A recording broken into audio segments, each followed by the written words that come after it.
family members all are well at home. So we are meeting again after vacation. So before vacation I have already taught you few chapters and now we will continue our chapter further. But if you have any kind of doubts, so you can ask me either in my personal WhatsApp number, you can contact me, call me, or you can send me message in your class group. So whatever you feel free, you can go through that, and now we will move further to continue our chapter. Silk fibers are also called animal fiber. Silkworms spin the silk fiber. The rearing of silkworm for obtaining silk is called sericulture. Sericulture is a very old occupation in India. India produces plenty of silk on a commercial scale. You can find out from your mother, auntie, grandmother the kinds of silk sari they have. Before we discuss the process of obtaining silk, it is necessary to know the life history of silk moth. Life history or the life cycle of silkworm. The female silk moths lay eggs. The eggs and the larva comes out, which are called caterpillar or silkworm. They grow in size, and when the caterpillar is ready to enter the next stage of its life is called pupa. It weaves a net to hold itself. During the caterpillar swings and secrete a fiber made up of protein which hardens on exposed to air. Soon the caterpillar completely covers itself by silk fiber and turns into pupa. So the covering is known as cocoons. So this covering is called cocoons. The silk yarn is obtained from the cocoon of the silk moth. The silk yarn is obtained from the covering of the silk moth.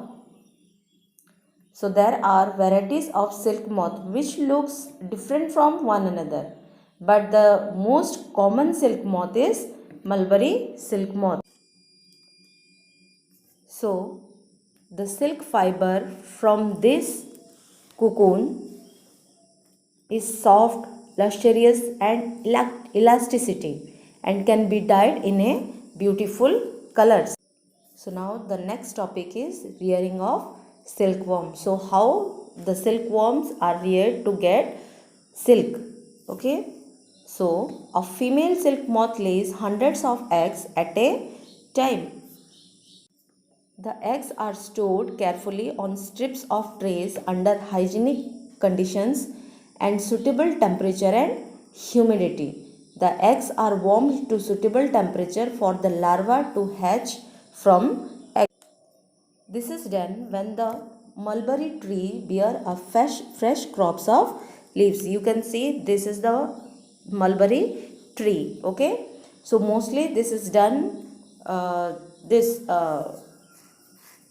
rearing of silkworms are mostly done when the mulberry tree bear a fresh crops of leaves.